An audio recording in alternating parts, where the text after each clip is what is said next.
తెలంగాణ రాష్ట్ర ప్రభుత్వం అభయహస్తం కింద ప్రకటించిన అప్లికేషన్ ఫామ్ ఎలా నింపాలో మనం ఈరోజు ఈ వీడియోలో తెలుసుకుందాం.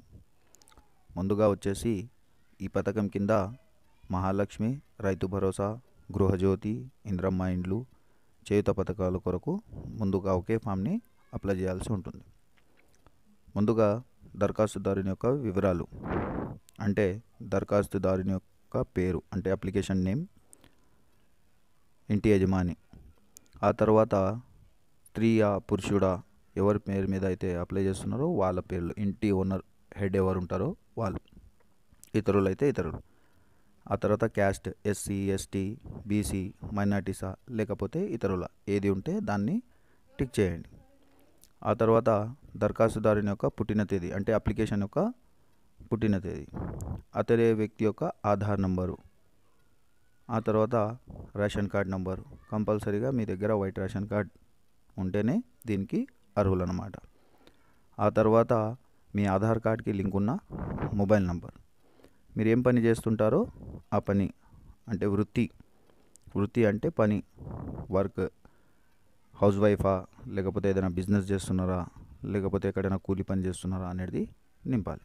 ఆ తర్వాత ఫ్యామిలీ మెంబర్స్ డీటెయిల్స్, మీ కుటుంబంలో ఎంతమంది సభ్యులు ఉన్నారో వాళ్ళ యొక్క వివరాలు క్రమ సంఖ్యతో పాటు సీరియల్గా రాయాలన్నమాట. వాళ్ళ పేరు, దరఖాస్తు ఎవరైతే చేస్తున్నారో వాళ్ళతోనే సంబంధం ఏంటిది, మేలా ఫీమేలా, లింగం అంటే స్త్రీ పురుషుడు, పుట్టిన తేదీ, ఆధార్ నంబర్. ఇక్కడ దరఖాస్తుదారుడు ఒకవేళ హస్బెండ్ అయి ఉంటే ఫస్ట్ నేమ్ భార్యది రాయవచ్చు. నెక్స్ట్ వచ్చేసి మీరు ఉంటున్న ప్రజెంట్ అడ్రస్, చిరునామా దగ్గర మీరు ఉంటున్న ప్రజెంట్ అడ్రస్ ఎక్కడో అయితే ఉంటున్నారో, ఎందుకంటే వెరిఫికేషన్ అప్పుడు కంపల్సరీగా వాళ్ళు వెరిఫై చేస్తారన్నమాట.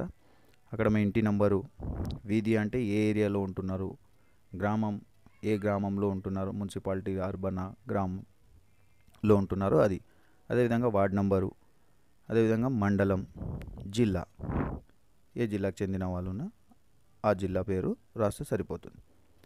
అభయహస్తంలోని గ్యారంటీ పథకాలు లబ్ధి పొందడానికి ఇంకా ఏమేం పథకాలు ఉన్నాయో వాటి వివరాలు ఒకసారి తెలుసుకుందాం. మహాలక్ష్మి పథకం కింద ప్రతి నెల 2,500 ఆర్థిక సహాయం కావాలా మీకు అంటే దాన్ని టిక్ చేయాలి. 500 గ్యాస్ సిలిండర్ 500కే కావాలంటే దాన్ని కూడా టిక్ చేయాల్సి. టిక్ చేసిన తర్వాత గ్యాస్ కనెక్షన్ నంబర్, మీ దగ్గర ఉన్న బుక్లో గ్యాస్ కనెక్షన్ నంబర్ ఉంటుంది, అది రాయండి.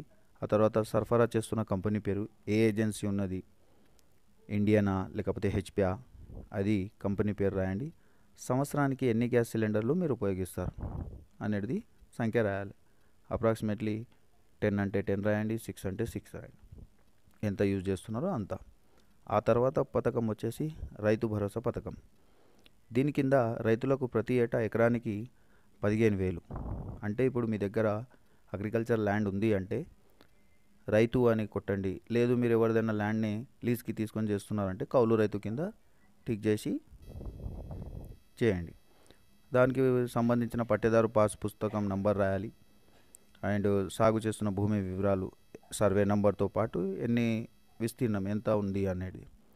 వ్యవసాయ కూలీకి ఏటా 12,000, ఎవరైతే ఉపాధి హామీ కార్డ్ కలిగి ఉంటారో వాళ్ళు మాత్రమే దీన్ని టిక్ చేయండి, ఆ కార్డ్ నంబర్ రాయాల్సి ఉంటుంది.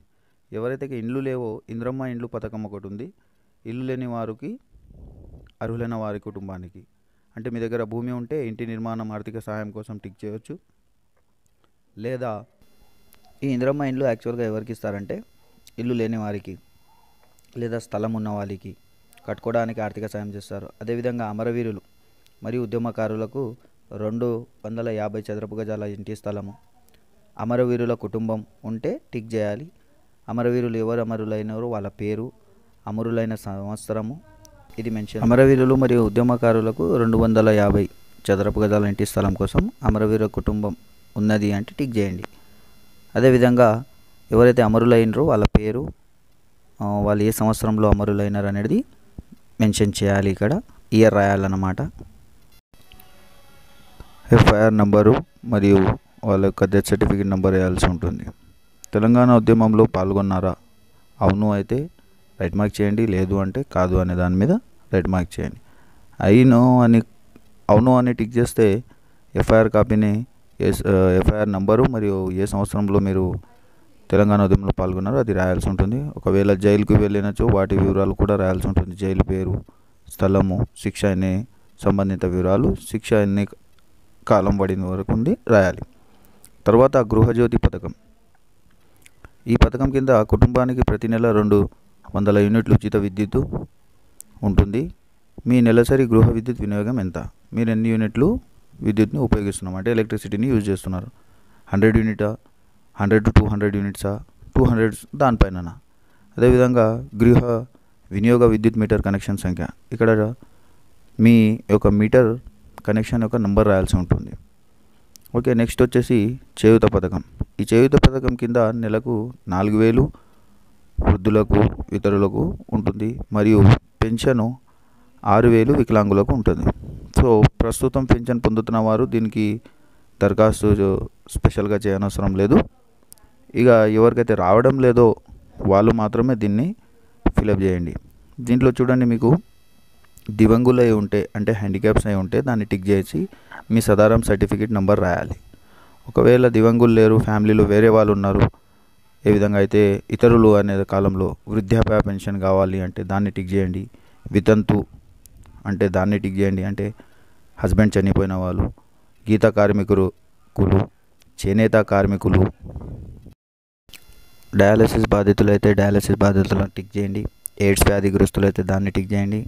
లేదా బీడీ కార్మికులు జీవనభృతి కోసం కావాలంటే దాన్ని, ఫైలేరియా బాధితులు అంటే దాన్ని, ఒంటరి మహిళ జీవనభృతిగా అంటే ఆ బాక్స్లో టిక్ చేయండి. బీడీ టేకేదార్ జీవనభృతి కోసం కింది లాస్ట్ బాక్స్లో టిక్. మీకు ఎలాంటి పెన్షన్ మీ ఇంటి వాళ్ళకి కావాలో అదే బాక్స్లో మాత్రమే టిక్ చేయండి. ఈ అప్లికేషన్తో పాటు మీరు జతపరచాల్సిన పత్రాలు ఏమిటంటే ఆధార్ కార్డ్ జిరాక్స్ ప్రతి ఒక్కరిది, ఎంతమంది మీ ఫ్యామిలీ మెంబర్స్ రాష్ట్రంలో వాళ్ళందరివి, తెల్ల రేషన్ కార్డ్ జిరాక్స్, దాంట్లో ఆల్రెడీ పేర్లు ఉంటాయి కాబట్టి దానికి పైన సమర్పించిన వివరాలన్నీ వాస్తవమని ధృవీకరిస్తున్నానని మీరు ఇక్కడ మీ వేలి ముద్ర కానీ సంతకం కానీ చేసి పైన సంతకం చేసి కింద మీ పేరు, ఏ తేదీ సబ్మిట్ చేస్తున్నారో ఆ తేదీ రాసి ఇవ్వాల్సింది. మీ అప్లికేషన్ ఫామ్ని సబ్మిట్ చేసిన తర్వాత అక్కడ ఉన్న అధికారులు మీ అప్లికేషన్ని తీసుకొని మీకు ఈ విధంగా ఒక రసీదుని ఇవ్వడం జరుగుతుంది. దీన్ని మీరు జాగ్రత్తగా పెట్టుకోవాల్సి ఉంటుంది. దాంట్లో మీరు ఎవరికి ఇచ్చారనేది ఆ అధికారి పేరు, అతని యొక్క డిజిగ్నేషన్ వాళ్ళు స్టాంప్ వేసి మనకిస్తారు. ఇది ఫ్యూచర్లో మనకి ఉపయోగం కోసం ఉపయోగపడుతుంది కాబట్టి జాగ్రత్తగా పెట్టుకోవచ్చు. Thank you very much. ఏమైనా అభ్యంతరాలు ఉంటే కామెంట్లో కామెంట్ చేయండి.